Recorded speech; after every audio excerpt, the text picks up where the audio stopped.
मूर्ख बंदर की कहानी। एक बार की बात है, एक भयंकर सर्द वाली बरसात की ठंडी और खामोश रात थी। मौसम में ठंड थी। किसी जंगल में एक पेड़ पर बंदरों का समूह था। वे इसकी शाखाओं से चिपके हुए थे।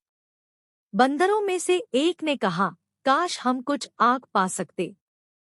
यह हमें गर्म रखने में मदद करेगा। अचानक उन्हें जुगनू का झुंड दिखाई दिया। युवा बंदरों में से एक ने सोचा कि यह आग थी। उसने एक जुगनू पकड़ा।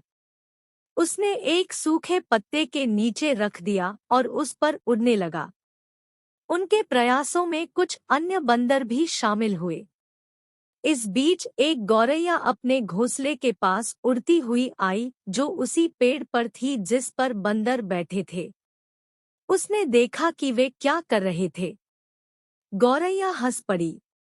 उसने कहा, अरे मूर्ख बंदर जो जुगनू है, असली आग नहीं।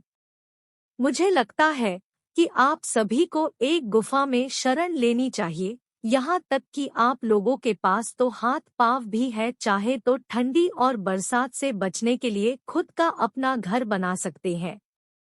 बंदरों ने गौरैया की बात नहीं सुनी और वे जुगनू को पकड़ते रहे। कुछ समय बाद बंदर बहुत थक गए। अब उन्हें एहसास हुआ कि गौरैया ने जो कहा था वह सही था। उन्होंने जुगनू को आजाद कर दिया और गुस्से से गौरैया के घोंसले के पास आए और उनका घोंसला उजाड़ दिया और यह कहते हुए गुफा में चले गए कि तुम्हारे पास इतनी ही ज्ञान है तो फिर से अपना नया घर बना लेना, हमें तुम्हारे ज्ञान की जरूरत नहीं है।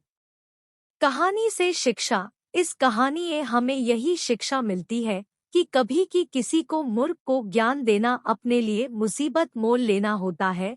इसलिए कभी भी किसी मूर्ख को अच्छी बातें बोलने से पहले एक बार सोच विचार जरूर कर लेना चाहिए।